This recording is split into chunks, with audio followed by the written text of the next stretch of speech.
Welcome to another episode of WTF Cinema. So Dan and Celeste get married, and she's wearing the classiest wedding dress ever.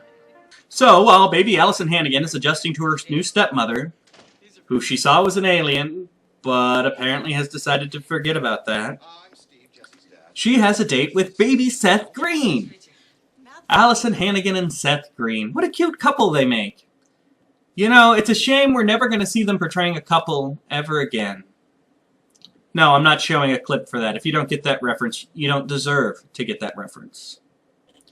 Suddenly remembering that we have an actual plot that we need to, advance, the handbag calls Dr. Butlong to get Dan Aykroyd his job back so he can resend the transmission and save the planet. And then, deciding that advancing the plot once every 20 minutes is probably a little overambitious, we cut to more alien wackiness. Freaking out because she learned that her stepmother is an alien for the third time, baby Allison Hannigan freaks out and rides off. Then a series of events causes Celeste to expose herself to the family and tell them the truth about why she's there and her mission.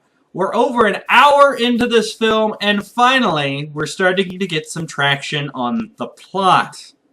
Alright, this scene is probably actually the best in the movie. It's a frank discussion with a good deal of believable emotion about what makes an advanced society, the direction that we here are on, and how we could become this advanced society, the things that matter to us, the things that we leave behind, how we grow and change, and what truly matters at the core of a society. And it's actually really interesting. And there's even some cute little jokes that work. Dan Aykroyd's got a few really good lines. The only problem with this scene is that it's in the wrong freaking movie. The rest of the movie doesn't have this tone at all. If it did, it would be watchable and enjoyable. This one scene was it was like it was written by an entirely different person, and they somehow went up to the actors and went, okay, for this one scene, let's actually do some acting. It's incredibly out of place, and I can't believe I'm having to complain about something being good. But when you take this one little good thing and you just completely surround it with crap, it's hard for it not to stand out as a what the kind of moment. Finally, they figure out that what caused the transmission to break the speed of light was static electricity from metal touching the cage around the machine that powers the experiment. The secret to faster than light travel is static electricity. Somehow I suspected it all along. And what the hell's the point of that cage anyway? David? That metal cage is what we physicists call a Faraday cage. It blocks all electromagnetic signals from going in or out. In other words, all they did was put some metal on a much bigger piece of metal, accomplishing nothing. The whole cage is grounded anyway, so any current in there just gets dumped into the planet, and it can soak up a lot more juice than we can ever hope to generate. Okay, so from spending 3 minutes talking to a physicist, we've established that the transmission that drives our plot was impossible to send out. The way they explained to us that even though it's impossible, it happened, is impossible. And the results of that beam hitting the planet are impossible. So, pretty much this entire movie logically cannot exist. It'll disappear in a puff of logic anytime now and I'll be free. I still got 20 minutes left of this, don't I? The handbag reveals that after the signal is resent, it'll be the handbag's job to blow up the planet Earth.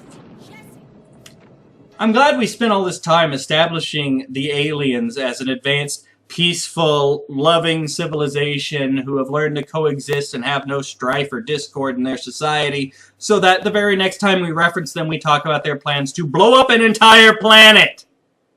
Yay for consistency. I have a planet to destroy. No. With the signal successfully sent, the handbag begins its plan to blow up the planet. We're not told how, it just starts flashing yellow and counting down seconds, and oh my god, it's gonna blow up an entire planet. Which will wipe out it and Celeste, but okay. Dan Aykroyd starts rushing around with the purse, trying to destroy the purse before it can blow up the planet. The purse announced very confidently, You can't do that! I'm indestructible! Seconds before, he throws it into the klystron that powers the experiment, thus blowing up the handbag and saving the planet. I'm indestructible. Boom. I mean, it's... You can't hurt me unless you hurt me! You don't even have to be a good writer to see that stupid. Now, Celeste is meeting with the holograms of their leaders, and she's having to defend the existence of Earth and why it shouldn't be blown up. So she starts talking about all the things she's experienced there. Ham and cheese sandwiches, breakfast. There's a lot of food for some reason. Sneezing is very big. The final straw, the one she goes to finally defend the Earth completely. Jimmy Durante. The fact that Jimmy Durante existed is why the Earth should not be blown up. The head alien disagrees until he sneezes. Because apparently, listening to her talk about Jimmy Durante caused him to sneeze, something we're told the aliens haven't done in thousands of years and only Earthlings do, and yet being told about Jimmy Durante makes him sneeze.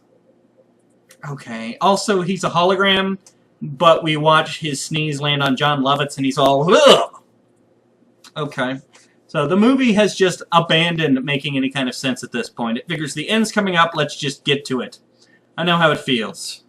Finally, as I think we all knew was going to happen, it's decided to spare the Earth because of the existence of love.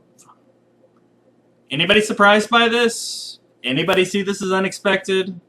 So, in order to establish peace, it is decided that there'll be kind of an ambassador program. Celeste will stay on Earth with her new family, and we'll send somebody from Earth to the alien planet to teach them all about humanity and what we are.